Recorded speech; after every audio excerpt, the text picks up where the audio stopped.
আজকের এই সাংবাদিক সম্মেলনে উপস্থিত আছেন রাজ্যের মাননীয় মুখ্যমন্ত্রী প্রফেসর ডক্টর মানিক সাহা মহোদয়, উপস্থিত আছেন প্রদেশ সভাপতি তথা মাননীয় সাংসদ শ্রী রাজীব ভট্টাচার্য মহোদয়। আমি মাননীয় মুখ্যমন্ত্রী প্রফেসর ডক্টর মানিক সাহা মহোদয়কে অনুরোধ করছি আজকের সাংবাদিক সম্মেলনের বিস্তারিত তথ্য আপনাদের সামনে তুলে ধরার জন্য।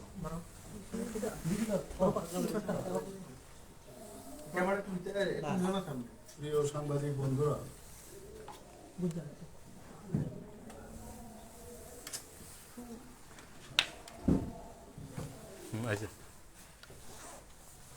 সবাইকে স্বাগত। আপনারা এর মধ্যে দেখেছেন যে কংগ্রেস কিছুদিন ধরে ডক্টর বি.আর. আম্বেদকর সম্পর্কে নানাভাবে অনেক কিছু বলার চেষ্টা করছে, কিন্তু আমরা জানি এমন একটা দল, যে দল সবসময় বাবা সাহেব ভীমরাও আম্বেদকরকে অসম্মান, উপহাস এবং অপমান করেছে। এখন এই দল ডক্টর বি.আর. আম্বেদকরকে নিয়ে উঠে পড়ে লেগেছেন। ভারতীয় জনতা পার্টির কে টার্গেট করে নানা রকম নাটক ওনারা এখন শুরু করেছেন। আমি এই কারণে আপনাদের মাধ্যমে সমস্ত ত্রিপুরাবাসীকে কিছু বলবার জন্য আজকে আপনাদেরকে ডেকেছি। কংগ্রেস দল বরাবরই আম্বেদকর বিরোধী ছিলেন এবং এখনো আছেন। এখন যা করছেন এটা প্রহসন ছাড়ার কিছু না, এটা ভাওতাবাজি করে মানুষকে বিভ্রান্তি করার চেষ্টা করছেন এবং আম্বেদকরজির নামে ওনার যে অধিকার, সেই অধিকারের দাবি করছে, যেটা ওরা ইতিহাস যদি আমরা ঘাঁটি, আগে কিন্তু আমরা কখনোই দেখিনি যে ওনাকে কিরকম ভাবে সম্মান অসম্মান কিভাবে করেছেন, উপহাস কিভাবে করেছেন এবং অপমান কিভাবে করেছেন, সব আমাদের জানা। আপনাদের কাছে আমি কিছু তথ্য তুলে ধরছি। যখন কেন্দ্রীয় মন্ত্রী পরিষদ থেকে পদত্যাগ করেন, তখন কিন্তু ওনাকে যে সাধারণ হাউসে কোন রকম কথা বলার সুযোগ দেওয়া হয় এবং সাধারণত পদত্যাগের পরে কিন্তু যে সংসদে ভাষণ দেওয়া একটা রীতি রেওয়াজ ছিল, কিন্তু উনাকে কোনো অবস্থায় উনাকে এই কংগ্রেস দল ভাষণ দেওয়ার কোন রকম এই বিষয়ে বক্তব্য রাখার কোনো সুযোগ দেয়। যে কারণে পদত্যাগ পত্রে বাবা সাহেব আম্বেদকর প্রধানমন্ত্রী জওহরলাল নেহরু যে তীব্র সমালোচনা করেছিলেন, সেটা কিন্তু কোনো অবস্থায় বাইরে প্রকাশ করতে দেয়। কিন্তু আমাদের কাছে উনি কি লিখেছেন আজকে আপনাদের মাধ্যমে আমি কোট করছি, যে বাবা সাহেব ভীমরাও আম্বেদকর কি লিখেছেন। I have been wondering whether there is any other parallel in the world to the condition of scheduled caste in India. I cannot find any, and yet why is no relief granted to the scheduled caste? Compare the concern the government shows about safeguarding Muslims. The Prime Minister's attention is devoted to the protection of Muslims only. এখানে prime minister attention মানে পণ্ডিত জওহরলাল নেহরু, উনার সম্পর্কে বলছে।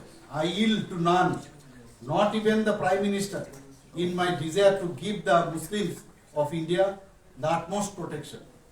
But what I want to know is, are Muslims the only people who need protection?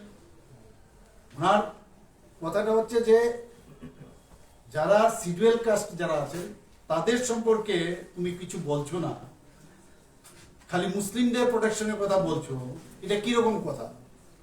এই যে ওনার যে পদত্যাগ পত্রে সেটা উনি দিয়েছেন এবং সেটা কোনো অবস্থায় যাতে প্রকাশ না হয় তার চেষ্টা কিন্তু ত্রুটি ওনারা করেনি।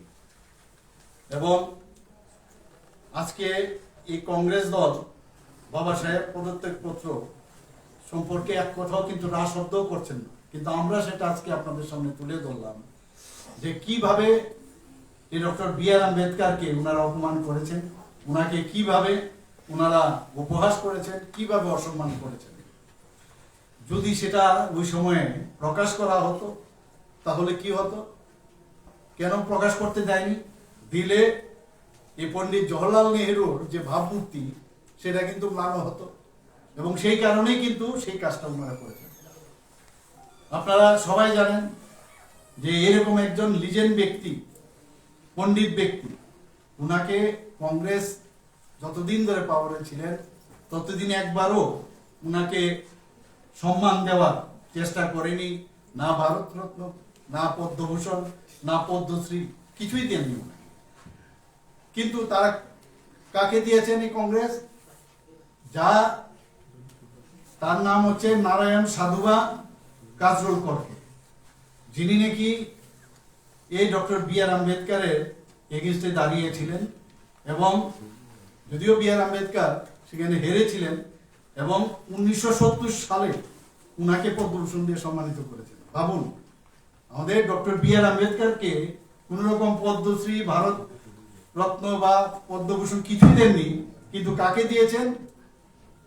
এমন একজন ব্যক্তি যিনি নাকি ইলেকশনে উনার এগেনস্টে দাঁড়িয়েছিলেন, এবং আমাদের কাছে যা মানে ডাটা আছে, জওহরলাল নেহরু নিজেও উনার ফেভারে সেখানে ক্যাম্পেইনও করেছেন। এবং এতে করে মানে যে তথ্য আমরা পেয়েছি, কংগ্রেস পার্টির যে প্রকৃত রূপটা কিন্তু আমরা দেখতে পাচ্ছি আজকে। আম্বেদকরের প্রতি কংগ্রেস পার্টির যে ঘৃণাপূর্ণ মনোভাব, আমরা ভারতীয় জনতা পার্টি, আমরা আগামী দিনে এই কংগ্রেস দলের যে অন্ধকারের ইতিহাস আমাদের পার্টি, সেগুলো আগামী দিনে সবার সামনে প্রকাশ করবে। কংগ্রেস বাবা সাহেবের জন্য কোনো রকম স্মৃতিসৌধ তৈরি করেনি, আপনারা সবাই জানেন, বা মানে সেখানে স্থাপনের অনুমোদন দেয়নি। উল্টো মাননীয় প্রধানমন্ত্রী শ্রী নরেন্দ্র মোদীজির সরকার আসার পরে ধারাবাহিকভাবে বাবা সাহেবের আদর্শকে অন্তর্ভুক্ত করেছেন, এবং আম্বেদকরের সাথে সম্পর্কিত সমস্ত স্থানগুলোর মধ্যে ওনার যে স্থানগুলোকে পুনরুদ্ধার করেছেন, এবং সেখানে ওনার যে ইতিহাস সেটাকে সামনে রাখার জন্য স্মৃতিসৌধ পর্যন্ত স্থাপন করেছেন। তাছাড়াও বাবা সাহেব আম্বেদকরের সাথে যে সম্পৃক্ত প্রতিটি স্থানে তার সম্মানে আমরা স্মারক স্থাপন করা হয়েছে।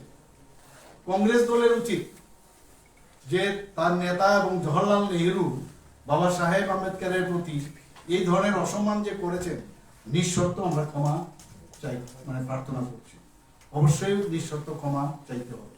সারা দেশে বিজেপির বিরুদ্ধে সাংবাদিক সম্মেলন করে এখন ওরা নাটক করছে, কিন্তু সেই একই কংগ্রেস দল যে সময় জাতির মহান সন্তান বাবা সাহেব ভীমরাও আম্বেদকরকে অপমান করেছে এবং তাকে গণপরিষদের সদস্য, মেম্বার অফ কনস্টিটিউয়েন্ট অ্যাসেম্বলিতে মধ্যে মানে বাধা দিয়েছে, এখন তারা বাবা সাহেবের প্রতি মানে শ্রদ্ধা দেখানোর ভান করছে না।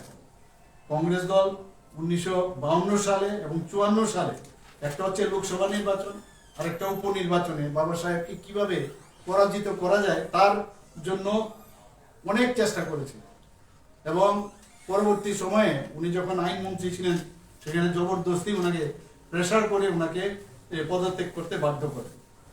এই কংগ্রেস দল এখন বাবা সাহেব আম্বেদকরকে কোনোদিনই, আপনারা জানেন যে ভারতরত্ন দেয়নি। কেন্দ্রীয় স্বরাষ্ট্রমন্ত্রী শ্রী অমিত শাহজি সংসদে আলোচনার সময় এই বিষয়টি তুলেও ধরেছিলেন। স্বরাষ্ট্রমন্ত্রী উল্লেখ করেছিলেন যে আপনারা জানেন যে ডক্টর বিসি রায়কে উনি বলেছিলেন বাবা সাহেব যে আম্বেদকর যে পদত্যাগ করেছেন তাতে করে আমাদের কোনো সমস্যা বা তার প্রভাব ফেলবে না। মানে কিরকম মানে উনার প্রতি তাদের যে মানে ঘৃণা, সেটা কিন্তু আজকে এই কথার মধ্যে আমাদের স্বরাষ্ট্রমন্ত্রীজি অমিত শাহজি সংসদে বসে বিষয়টা কিন্তু আলোচনা করেছে। কংগ্রেস দল এত সব অতীতের কথা ভুলে গিয়ে এখন না বুঝার ভান এখন করছেন, নানাভাবে নাটকও করছেন, এবং সারা ভারতবর্ষের মধ্যে প্রেস মিট করে করে মিথ্যা অপপ্রচারও করছেন। আপনারা এর মধ্যে দেখেছেন সংসদে একটা ঘটনা হয়েছে কিছুদিন আগে। সেই সংসদে রাহুল গান্ধীর খুব ঘনিষ্ঠ একজন প্রবীণ কংগ্রেস নেতা, উনি কি বলছেন যে রাহুল গান্ধীর বিরুদ্ধে মামলা দায়ের যেটা করা হয়েছিল সেটা নাকি গর্বের বিষয় এবং বাবা সাহেবের উত্তরাধিকারের সম্মান জানানোর জন্য নাকি তাদের এই লড়াইয়ের একটা অংশ। ভাবুন, কংগ্রেস দলের এই মিথ্যাচার সত্যি বিস্ময়কর। একদিকে রাহুল গান্ধী ধাক্কা মেরেছে, যার ফলে আপনারা জানেন যে সাংসদ প্রতাপ চন্দ্র সারঙ্গী এবং সাংসদ মুকেশ রাজপুত পড়ে গিয়েছে এবং তাতে আহত হয়েছে এবং মানে তাদেরকে এডমিশনে নিতে হয়েছে হসপিটালে। এর জন্য রাহুল গান্ধীর বিরুদ্ধে মামলা হয়েছে। তারপরও কংগ্রেস দলের নেতারা কি বলছেন যে এটা আমাদের জন্য একটা গর্বের বিষয়। যখনই একজন মহান নেতা প্রয়াত হন, সাধারণত আমরা কি দেখি, তাদের যে উত্তরাধিকারীর যে সংরক্ষণ করা হয় এবং সেখানে স্মারক সম্মানে স্থাপন করা হয়। কিন্তু কংগ্রেস দল বাবা সাহেব আম্বেদকরের জন্য একটি স্মৃতিসৌধ নির্মাণ করেনি, যেটা আমি একটু আগে আপনাদের সামনে বললাম। কিন্তু মধ্যপ্রদেশের বিজেপির মুখ্যমন্ত্রী শ্রী সুন্দরলাল পাটোয়ারের আমলে বাবা সাহেবের জন্মস্থানে একটি স্মৃতিসৌধ নির্মাণ করা হয়েছিল, যা প্রয়াত অটল বিহারী বাজপেয়ী উদ্বোধন করেছিলেন। প্রাক্তন প্রধানমন্ত্রী চন্দ্রশেখরজিও দিল্লিতে আম্বেদকর কেন্দ্রের জন্য একটি জমিও উনি অনুমোদন করেছিলেন। কিন্তু কংগ্রেস দল সেখানেও কিন্তু এই বাবা সাহেব আম্বেদকরের যে ওখানে কোনো কিছু করা সেটা বাধা দেওয়া হয়। কিন্তু পরবর্তী সময় মাননীয় প্রধানমন্ত্রী নরেন্দ্র মোদীজি আসার পর আম্বেদকর কেন্দ্রের নির্মাণ সম্পূর্ণ হয়। শুধু তাই নয়, মোদী সরকার লন্ডনেও যেখানে যেখানে উনি ছিলেন, যেখানে যেখানে উনি কাজ করেছেন, সেখানে একটা তার মধ্যে লন্ডনে একটি স্মৃতিসৌধ তৈরি করেছেন যেখানে বাবা সাহেব থাকতেন। দিল্লিতে বাবা সাহেব আম্বেদকরের বাসভবনে একটি স্মারক স্থাপন করে এবং নাগপুরে দীক্ষাভূমি, আমরা সবাই জানি সেগুলো, এবং মুম্বাইয়ের চৈতন্যভূমিতে স্মৃতিসৌধ নির্মাণ করা হয়েছে। কংগ্রেস দল বাবা সাহেবের স্মৃতিকে সম্মান জানাতে কখনো কোনো পদক্ষেপ নেয়নি।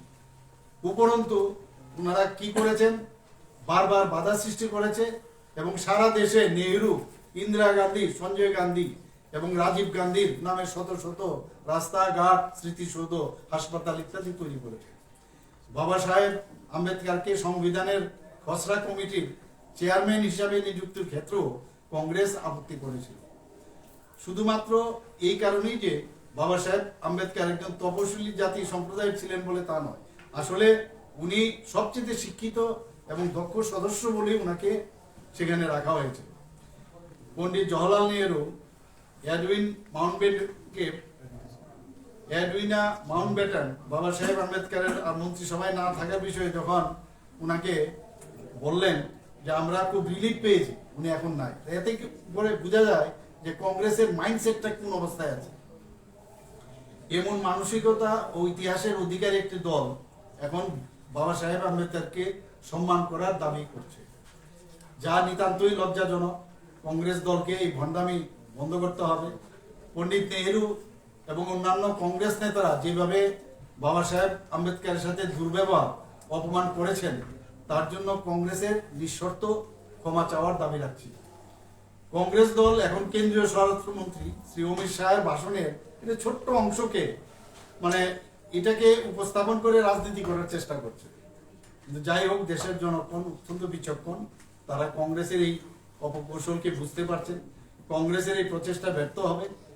বাবা সাহেব আম্বেদকর দেশভাগ এবং 370 অনুচ্ছেদের বিরুদ্ধে তিনি ছিলেন। শুধু বিরুদ্ধে কথা বলেছেন।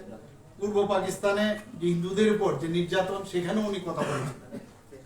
বিজেপি এবং কংগ্রেসের মতাদর্শের পার্থক্য বোঝা অত্যন্ত গুরুত্বপূর্ণ। বিজেপি বিশ্বাস করে যে দেশের অগ্রগতিতে যারা আন্তরিকভাবে অবদান রেখেছেন তাদের সম্মান করা উচিত এবং প্রতিটা মানুষের জন্য আমাদের ভারতীয় জনতা পার্টির সরকার ওনাদেরকে সম্মান দিয়েছেন। অন্যদিকে কংগ্রেস দল শুধুমাত্র একটি পরিবারের স্বার্থের বিষয়ে মনোনিবেশ করেছে। বিজেপি এমন একটি এমনকি তার যারা চরম বিরোধী তাদেরও সম্মান করার চেষ্টা করেছে। দেশের উন্নয়নের অবদান রাখার জন্য তাদের প্রচেষ্টাকে স্বীকৃতি দেয়। কংগ্রেস দল শুধুমাত্র একটি পরিবারকেই অগ্রাধিকার দেয়। রাহুল গান্ধী বাবা সাহেব আম্বেদকরের প্রতি কংগ্রেস দলের অসম্মানের উত্তরাধিকার বহন করেন এবং তার এই নাটকের অবসান অবসান হওয়া উচিত। সবাইকে অসংখ্য ধন্যবাদ। আপনাদের যদি কোনো প্রশ্ন থাকে? স্যার, দুটো বিষয়। প্রথমত, আজকে আপনাদের এই সাংবাদিক সম্মেলন হতো, আপনাদের দলের তরফ থেকে কি পাল্টা কোনো কর্মসূচি থাকবে? কারণ কংগ্রেসের তরফ থেকে কর্মসূচি হয়েছে। আর দ্বিতীয় বিষয়, এই প্রসঙ্গের বাইরে স্যার একটা আপনাদের অনুমতি নিই, প্রদেশ কংগ্রেস সভাপতি আপনাকে একটা চিঠি লিখেছেন সম্প্রতি যে এনএসির 72তম প্ল্যানারি সেশন শেষ হয়েছে, সেখানে ত্রিপুরার জন্য কি প্রাপ্তি এবং সামগ্রিকভাবে এনএসির যে সিদ্ধান্ত সেটা জানতে চাইছি।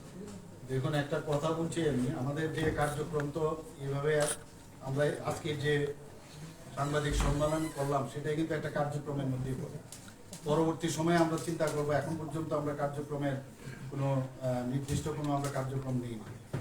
দ্বিতীয় যে প্রশ্নটা আপনি করলেন, সভাপতি প্রদেশ কংগ্রেসের যে চিঠি লিখেছেন, আমি নিউজ পেপারে দেখেছি, সেই বিষয়ে আমি ওনাকে বলবো বা আপনাদের মাধ্যমে ওনাদেরকে জানাতে চাই যে ত্রিপুরার ইতিহাসে এত বড় একটা মানে নর্থ ইস্ট কাউন্সিলের একটা অধিবেশন এখানে হয়ে গেল। সমস্ত এই অষ্টলক্ষ্মীর সমস্ত রাজ্যপাল এবং আমাদের মুখ্যমন্ত্রী এবং মন্ত্রীরা যারা এসেছিলেন, ওনারা এসে ত্রিপুরাকে বুঝতে শিখেছেন, বুঝতে পেরেছেন। আমাদের ত্রিপুরা সম্পর্কে অনেকের ধ্যান ধারণা কিছুই ছিল না, কিন্তু এটা কি লাভ নয়? তো লাভ। এবং আমাদের মধ্যে একটা কোঅর্ডিনেশন, আমরা এতদিন ধরে প্রায়শ নর্থ ইস্টার্ন জোনে আমরা যেমন মেঘালয়ে যেতাম, মানে আমি আমার মুখ্যমন্ত্রীর হওয়ার পরে আমি দুবার মেঘালয়ে গিয়েছি, তো আমাদের ত্রিপুরা সম্পর্কে কিন্তু অনেকেরই ধারণা ছিল না। তো এতগুলো রিপ্রেজেন্টেটিভ এখানে এসছেন, আসার পরে ত্রিপুরা সম্পর্কে ওনারা বুঝতে পারলেন, আমাদের ত্রিপুরাতে যে আগর সম্পর্কে জানতে পারলেন, আমাদের ত্রিপুরাতে বাঁশ শিল্পের সম্পর্কে জানতে পারলেন, আমাদের এখানে রাস্তাঘাট সম্পর্কে জানতে পারলেন, ট্যুরিজম সম্পর্কে জানতে পারলেন। তো এটা লাভ হলো না আমাদের সব দিক দিয়ে? তো এখানে শুধু তাই নয়, ন্যাসাক যেটা এখানে স্পেস অ্যাপ্লিকেশনের সেই বিষয়ে এখানে আলোচনা হয়েছে, ব্যাংকার্স যেটা সম্মেলন হয়েছে, সারা ভারতবর্ষের থেকে সমস্ত ব্যাংকাররা এসছেন এখানে, ইসরোর থেকে, ইসরোর যে মেইন চেয়ারম্যান উনি এখানে এসছে। তো ত্রিপুরাকে দেখেছেন, এটা তো আমাদের লাভ, বিরাট লাভ আমাদের। এবং আগামী দিন আমরা ত্রিপুরাকে নিয়ে আমরা সবসময় যেটা গর্ব করি যে এক ত্রিপুরা শ্রেষ্ঠ ত্রিপুরা, এবং ত্রিপুরাতে অনেক সম্পদ কিন্তু মানে আছে। আপনারা দেখেছেন এইবার এই প্লুরিয়ান শরণার্থীদের, আপনারা ভাবুন, মানে কাগজপত্রে তো দিল্লিতে অনেক কিছুই লেখে, 500 কোটি টাকা দেওয়া হয়েছে তাদের ভূ সেটেলমেন্টের জন্য, কিন্তু এখন গিয়ে প্রায় 800 কোটি টাকার উপরে দেওয়া হচ্ছে। 12 জায়গায় সেটেলমেন্ট হয়েছে, কিন্তু এত বড় একজন নেতা, এত বড় একজন লিডার, আমাদের মাননীয় গৃহমন্ত্রীজি নিজে এসে সেখানে সারজমিনে দেখলেন আঙ্গনবাড়ি ঠিক আছে কিনা, রাস্তাঘাট ঠিক আছে কিনা, ঘর ঠিক আছে কিনা, গ্যাস লাইন দেওয়া হয়েছে কিনা, এখানে পিআরটিসি দেওয়া হয়ে গেছে না, সব কিছু দেখলেন। তো এটা আমাদের লাভ হলো না যে আমরা ইমপ্লিমেন্টেশনের ক্ষেত্র, যারা আজকে প্রায় 23 বছর ধরে ব্রু শরণার্থীদের জন্য কোনোদিন কেউ চিন্তা করেনি, না সিপিএম করেছে না কংগ্রেস করেছে, সেই জায়গায় ভারতীয় জনতা পার্টির সরকার, মাননীয় প্রধানমন্ত্রী নরেন্দ্র মোদীজি চিন্তা করেছেন, আমাদের মাননীয় গৃহমন্ত্রীজি চিন্তা করেছেন। শুধু চিন্তা না, এসে একদম মানে সরজমিনে ঘর ওখানে গিয়ে দেখেছেন। তো এইগুলো আমাদের লাভ হলো না? আর এতগুলো লোক এলো এখানে, আর এতগুলো আমাদের মানে ডেভেলপমেন্টের ফিউচার আমাদের তো আরো উন্মুক্ত হবে। আমাদের এখানে এর আগেও আপনি দেখেছেন যখন G20 S20 হয়েছে, তো বাইরের থেকে বহু লোক এসছে। এখন ত্রিপুরা মানে পুরো পৃথিবীর মধ্যে মানচিত্রের মধ্যে কিন্তু সে স্থান পেয়েছে, যে লাভ না হওয়ার তো কোনো বিষয় নেই। আর অনেক বিষয় আলোচনা হয়েছে আমাদের, মানে সেগুলো যেমন এখানে ল অ্যান্ড অর্ডার, বাংলাদেশের বর্তমান পরিস্থিতি কি, আমাদের কি করা উচিত, আমাদের কি কি ডিমান্ড আছে, আমাদের বিভিন্ন যে ডেভেলপমেন্টের ওয়ার্ক, আমরা এই যে আপনার ডোনার মিনিস্ট্রি থেকে যে এতগুলো আমরা টাকা পাচ্ছি, আগামী দিন আরো আমরা এইমসের দাবি করেছি, তো এগুলো লাভের লাভ না? এরকম সব যারা রাজ্যগুলোর যারা যারা চিফ মিনিস্টাররা ছিলেন, গভর্নররা ছিলেন, যার যার কথা ওনারা বলেছেন, আমরা আমাদের কথা বলেছি, এগুলো ইমপ্লিমেন্টেশন হয়। এগুলো যখনই আসে সেগুলো আর মানে ত্রিপুরার মতো একটা ছোট্ট রাজ্যে এরকম একটা ইভেন্ট করতে পারলাম, কোথায় এটাকে আরো সমর্থন করবে মানে উল্টো ওনারা জানেন, আপনারা বাবা সাহেব আম্বেদকর সম্পর্কে আমি আপনাদের সামনে রাখলাম, ওনারা তো এইগুলো বলবেনই, সবসময় সমালোচনা করেন, কাজের কাজ কিচ্ছুই করেন না, বা কোনোদিন আগেও করেননি, আগামী দিনেও করবেন না। ওনারা শুধু গান্ধী পরিবার নিয়ে চিন্তিত। বাংলাদেশের প্রেক্ষাপটে রাজ্যের অবস্থান কি মানে হওয়া উচিত, এই বিষয়ে কি এনইসি থেকে কোনো মানে দিশা বা কোনো গাইডলাইন পাওয়া গেছে? দেখুন, আমি আমার ওখানে তো গাইডলাইন কি, ওখানে তো আলোচনা হবে, আমাদের এই আলোচনাগুলো আমি সেখানে রেখেছি। বর্তমানে বাংলাদেশের যে অবস্থা সমস্ত ডিটেলস আমি সেখানে রেখেছি। আমাদের ফেন্সিং এর অবস্থা আমি বলেছি, আমাদের বিএসএফ এর সংখ্যা এখানে কিরকম আছে তার কথা বলেছি, আমাদের পুলিশ বা সিআরপিএফ কত আছে তার সংখ্যা আমি বলেছি, আমাদের আগামী দিন কি কি দরকার সেগুলো আমরা বলেছি। এগুলো নোট ডাউন হয় সেখানে, তো তারপরেই কিন্তু তার অ্যাকশনে আসে। তো কাজেই সমস্ত আর নিয়মিত তো বর্তমান যে ওখানের অবস্থা সেগুলো তো আমাদের পাঠাতেই হবে, এবং সেগুলো নিয়ে কিন্তু এনএসির বৈঠকে আলোচনা হয়েছে। এবং আরেকটা বিষয় এনএসিতে সবচেয়ে সুবিধা হয়েছে যে ইন্টার স্টেট যে আমাদের একটা রিলেশন কোঅর্ডিনেশন, সেটা কিন্তু অনেক লাভ হবে। আমাদের যে প্রোডাক্ট সেই প্রোডাক্ট ওনারা হয়তো বা নেবেন, ওনাদের যে প্রোডাক্ট আমরা হয়তো বা নেব, আমাদের যে কালচার, আমাদের যে কৃষ্টি সংস্কৃতি, আমাদের এখানে আপনারা জানেন বিভিন্ন ট্রাইব গ্রুপসের বিভিন্ন সংস্কৃতি আছে, বাঙালিদের সংস্কৃতি, মণিপুরীদের আমরা সেখানে একটা ব্যবস্থাও রেখেছিলাম। তো এগুলো যখন মানে ইন্টারচেঞ্জ হবে, একটা আদান প্রদান হলে তো সেটাও তো ডেভেলপমেন্ট হবে। তাহলে মানে লাভ হবে না, এটা কোনোদিন হয় নাকি? তাহলে কোনোদিনই তাহলে এনইসির বৈঠক হতো না। আমাদের আজকে যেখানে বিভিন্ন বিষয় আলোচনা হয়েছে, বিভিন্ন ডেভেলপ, আমরা অনেকগুলো সেখানে ফর এক্সাম্পল নেসাকের কথা আমি যদি বলি, নর্থ ইস্টার্ন স্পেস অ্যাপ্লিকেশন সেন্টারে আমাদের ত্রিপুরাতে আমরা তার খুলেছি। আমরা এতে কি হয় যে এই যে বৃষ্টিপাত হলো কিছুদিন আগে 600 মিলিমিটারের উপরে, এই যে স্পেস এর স্যাটেলাইটকে ইয়ে রেখে তার মাধ্যমে কিন্তু আগামী দিনে কোথায় ভূমিকম্প হতে পারে, কোথায় বৃষ্টিপাত কিরকম হতে পারে, কোথাও আমাদের এনক্রোচমেন্ট, সরকারি জমি অনেক জায়গায় এনক্রোচমেন্ট আছে, তারপর সেইগুলো আমরা আরো বেশি করে, আরো স্যাটেলাইটের বিভিন্ন স্যাটেলাইট আছে, আরো বেশি যাতে আমাদের সুবিধা দেওয়া হয়, এই বিষয়গুলো আলোচনা হয়েছে। তো মানে লাভ হয় না, এটা আগে ওখানে জানতে হবে, বুঝতে হবে, তবেই মানে আমার মনে হয় বললে ভালো। স্যার, আমার এই বাংলাদেশে যে আমাদের এখান থেকে বিদ্যুৎ যায় তার যে বকেয়া ওইখানে আছে সেই বিষয়ে কি আলাপ আলোচনা হয়েছে? না, সেগুলো তো ওনাদের জানাই আছে, এরকম অনেক ঘটনা আছে। আমরাও যখন মানে ফ্লাইটে উঠি বাংলাদেশের উপর দিয়ে গেলে আমাদেরও কিন্তু পয়সা দিতে হয়। আবার ওনাদেরও যখন ফ্লাইট বাইরে যায়, যেমন বিদেশে যায়, তাদেরও কিন্তু আমাদের মানে স্পেস যদি ইউজ করে, তো এটা চলছে। এটা নিয়ে আমাদের যে কথাগুলো তো আমরা বলেছি, সব এই কথাগুলো বলা আছে সেখানে। কত টাকা বকেয়া আছে? এখন তো এক্স্যাক্টলি প্রায় 100 থেকে 200 কোটির কাছাকাছি হবে, তো এক্সাক্ট অ্যামাউন্ট আমি বলতে পারবো না, কিন্তু প্রায় এইরকম আছে। এর আগে এনডিসি বৈঠকে কেন্দ্রীয় মাননীয় স্বরাষ্ট্রমন্ত্রীর একটা আহ্বান ছিল যে উত্তর পূর্বাঞ্চলের রাজ্যগুলোকে নেশামুক্ত করার ক্ষেত্রে উনি বিভিন্ন সময় পদক্ষেপ নিয়েছেন। তো এবারও একটা ছিল যে এনডিসি মিটিংয়ে এই নেশামুক্ত করার ক্ষেত্রে একটা পরিকল্পনা বা আলোচনা হবে। এই বিষয়ে কি কোনো আলোচনা হয়েছে বা কোনো পরিকল্পনা? উনি বারবার বলেছেন যে নেশা বিষয়ে জিরো টলারেন্স, বারবার মানে একদম পুরো মানে জিরো টলারেন্স, সে যে লেভেলেই হোক, যাই হোক, মানে সেটাকে কোনো অবস্থায় মানে ঢিলা দেওয়া চলবে না, একদম বারবার বলছে সেখানে। আর আরেকটা জিনিস এবার আপনাদের মাধ্যমে আমি সবাইকে বলতে চাই, আজকেও একটা জায়গায় আমি গিয়েছিলাম, সেখানে বলছি, আমাদের নিজেদেরও জানা ছিল না পুরো এই যে অষ্টলক্ষ্মী মাননীয় প্রধানমন্ত্রী যে নাম দিয়েছেন, তার যে আয়তন, তার আয়তন উত্তরপ্রদেশ থেকে 2 গুণ বেশি। তো উনি বলছেন যে আগামী দিন যে আমরা জিডিপির কথা বলছি, এবং মাননীয় প্রধানমন্ত্রী একমাত্র যে অ্যাক্ট ইস্ট পলিসির মাধ্যমে এই নর্থ ইস্টের যে পটেনশিয়াল যে বিষয়, সেটা কিন্তু একমাত্র প্রধানমন্ত্রীজি বুঝেছে। তো সেই জায়গার মধ্যে বলছেন যে আগামী দিন জিডিপির যে বৃদ্ধি, সেটা একমাত্র নর্থ ইস্টার্ন রিজনের মধ্যেই সেটা সম্ভব হবে, আর ত্রিপুরার ক্ষেত্রে তো হবে। Thank you. স্যার একটা প্রশ্ন ছিল। বাস বাস, রান্না ঠিক আছে, থ্যাংক ইউ। Thank you. মূল বিষয়